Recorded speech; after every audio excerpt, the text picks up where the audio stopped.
Jeopardy! Viewers are still in shock over Survivor alum Drew Bazille's win over 15-day champ Adriana Harmeyer, but realized a mind-boggling extra layer. The third contestant in the upset of all upsets on Wednesday would have won instead if she had only wagered a bit smarter. Adriana faced Drew and Tekla Sauter to try for her 16th straight win on June 19, having amassed $349,600 so far. The archivist from West Lafayette, Indiana, was the shoo-in favorite to win and would have been tied for the 10th longest streak in Jeopardy history. So it was quite a shock when Drew, the first Survivor contestant to compete on the game show, dominated the game. In Double Jeopardy, the torch-snuffing moment came when Drew found the second daily double and fearlessly wagered $10,000. He wound up winning in a runway fashion where Final Jeopardy didn't matter. However, Tekla could have won the game and nearly did. She found the last daily double, and at the time, she had $6,400 to his $23,600 and Adriana's $9,300. She opted to bet $3,000 instead of going all in. If she had, she would still be in contention for Final Jeopardy, which only she got correct as polo. In other words, Tekla's daily double wager was the only reason she wasn't the giant killer instead of Drew. Shockingly bad wager. Fans on Reddit realized that Tekla was actually quite close to winning the game barring her wagering mistake.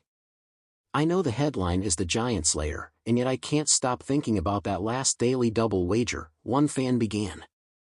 At that point in the game, with not many clues left on the board, trailing the leader significantly, what is the merit of only betting $3,000? If you get it wrong, you're dead in the water anyway, so you might as well go big to try to get in striking distance. And if Tekla had done that, she probably wins, seeing how FJ turned out. It always hurts me a little inside to see such knowledgeable players fumble away a chance at winning. Other fans agreed that while this wasn't the way the game was billed, Tekla could be the champ instead. Yeah, that was a shockingly bad wager. Definitely wasn't understanding the situation and it ended up costing her the game, another wrote. If she made the correct wager, she 100% wins, wrote a third. Given the opportunity to be a giant killer, and the time of the wager in the game, it has to be a top 10 all-time poor wager. Not quite Cliff Clavin but close, wrote a fourth. Giant killer.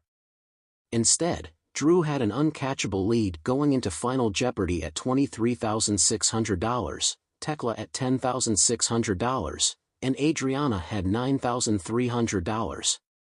Tekla was the only one correct with polo, finishing with $18,601.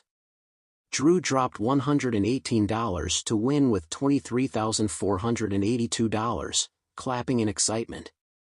As Alex Trebek used to say, we have a giant killer on our hands, rarely as giant as this. Ken Jennings exclaimed. Congrats Drew on the big win. The camera cut to Adriana, who took a deep, disappointed sigh.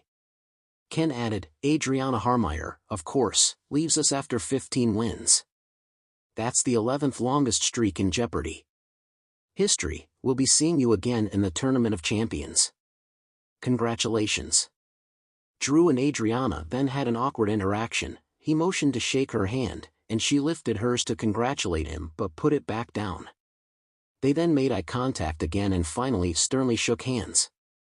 Drew proved his upset win was no fluke, winning his second match on Thursday for a two-day total of $33,282. Haters have called me no it all. Drew was announced as a Jeopardy contestant last month.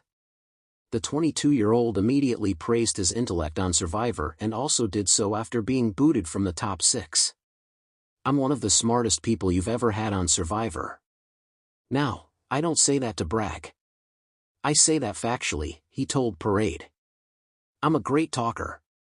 I can sell. So I thought that those attributes would set me up pretty well in any final 3 combinations. The Ivy League grad student, the youngest of his season, used his trivia knowledge in every tribal council confessional. Drew would use history, philosophy, and other random topics to weave his experiences on the island and his mindset in the game into long soliloquies. Currently getting his master's at Oxford in England, he also won a national trivia event in 2019. That said, he actually was quite a savvy player on Survivor, and if he had undersold his wit, he could have even won. "Yeah, I found him kinda arrogant on the show," one user posted when it was announced he'd be on Jeopardy last month. Another wrote, "Drew is a top 5 Survivor player for me. I freaking love Omar and Javiria. I'm freaking ecstatic. The haters have called me a know-it-all," Drew wrote on Instagram, announcing his appearance. "It's time to prove them right." Drew isn't the only Jeopardy champ with a Survivor connection. Javiria Zahir is the older sister of Omar Zahir, who competed on Survivor 42 in 2022. Javiria won the Second Chance tournament and Champions wildcard, winning $100,000. Adriana's record run. Meanwhile, Adriana first arrived on May 31's episode and has plenty to be proud of as Season 40's first super champion.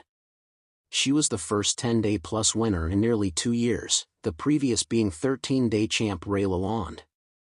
Adriana outlasted Ray and had the longest streak since 21-day champ Chris Panulo in fall 2022.